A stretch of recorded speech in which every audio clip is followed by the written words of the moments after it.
The only people who don't want to disclose the truth are people with something to hide.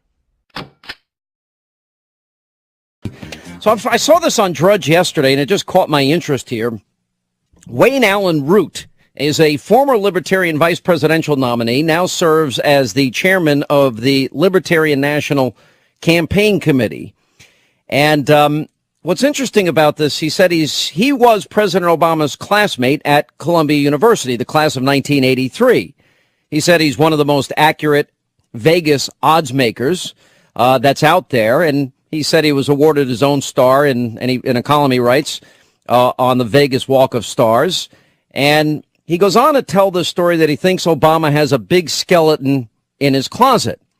Now, the Democrats keep throwing out these vicious allegations against Governor Romney that he hasn't paid taxes in 10 years and suggesting he may be criminal, may have committed a felony. You have Truth Team members suggesting Romney's a racist.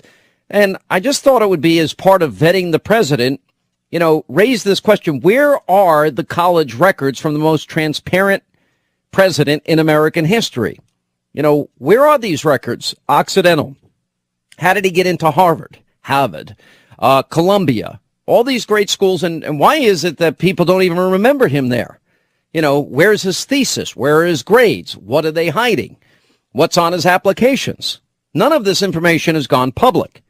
Now, Wayne Allen Root thinks there's a reason for it, and he wrote about it on The Blaze, and he's on our Newsmaker line. How are you? Hey, Sean, how are you? Great to be with you. Now, are you voting for Romney as a libertarian? What are you doing this year? Well, listen, I call myself a Reagan libertarian. I'm a libertarian conservative. My mom and dad were two of the founders of the New York State Conservative Party. Yeah. And so I'm a big fan of anyone but Obama. I love Gary Johnson, our libertarian nominee.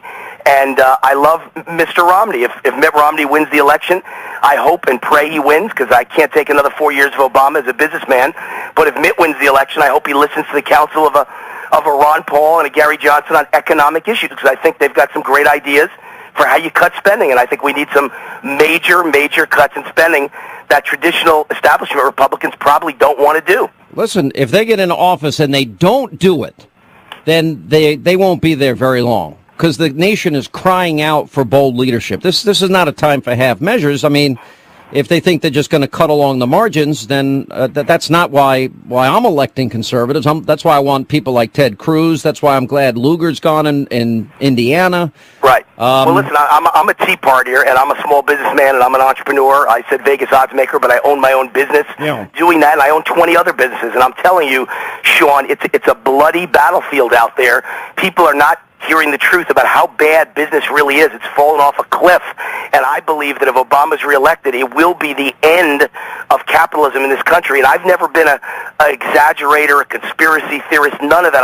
I'm a straight-talking small businessman, and I'm telling you, things are so bad. People are out of money. There are no deals being done in the United States of America. I think the country's on strike, every businessman and woman, until they find out who's elected on November 6th. I totally tend to agree with you, but you kind of ducked and dodged my question as a libertarian Reagan conservative, whether or not you're going to vote for Romney or Gary Johnson. You want to pin me down, and my answer is I love both Mitt Romney and Gary Johnson. Gary's my guy. Did I ask you if you are going to vote for Gary? Gary's my guy, and I just hope Mitt listens to him when he's elected president. As an odds maker, but here's the problem, and I'm not going to spend a lot of time on this.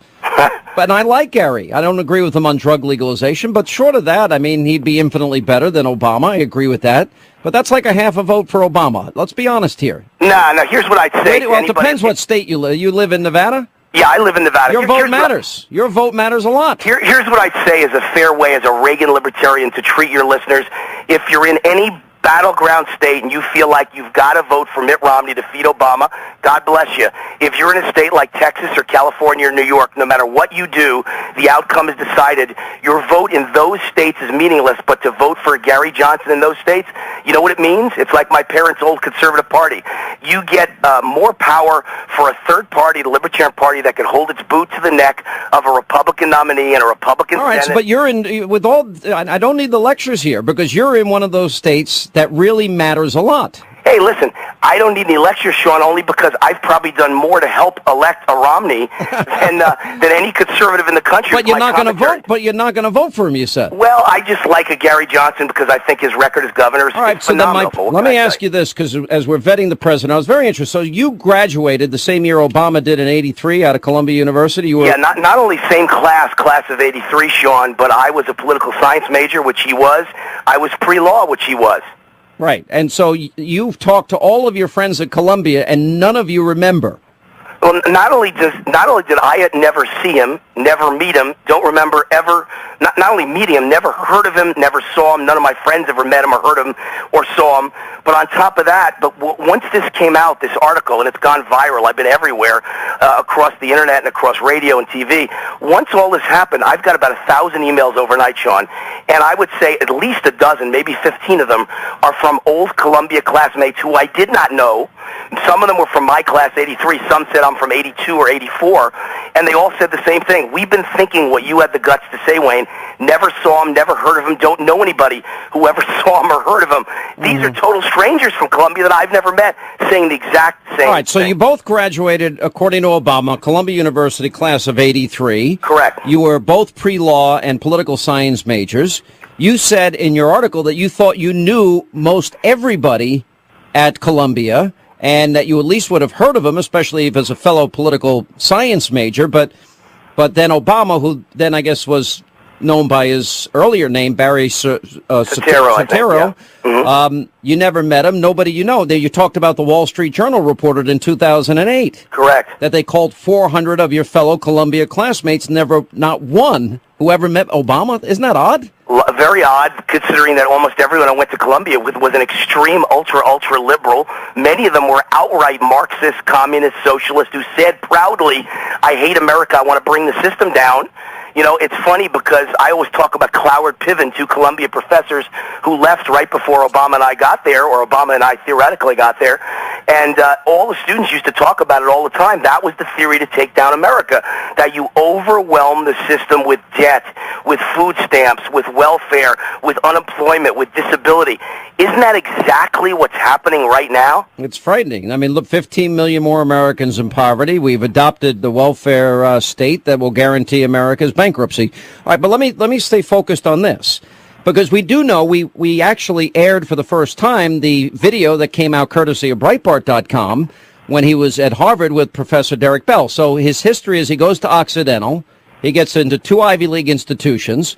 He said he'd be the most transparent president. He's now running with a hit team out there out of Chicago on the issue that Mitt Romney ought to be releasing his taxes. Debbie Wasserman Schultz wants to go back 20 some odd years.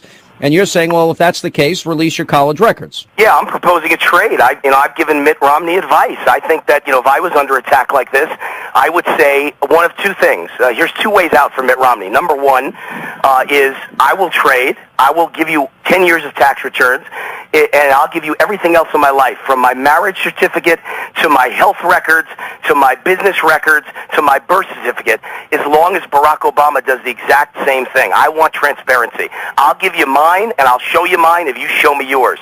That's what I would say if I was Mitt Romney, and I'm telling you, I'm promising you, Sean, Obama will back down. That will be the end of it. There's no way he could show you. Why are you so confident about that? Because The only people who don't want to disclose the truth are people with something to hide.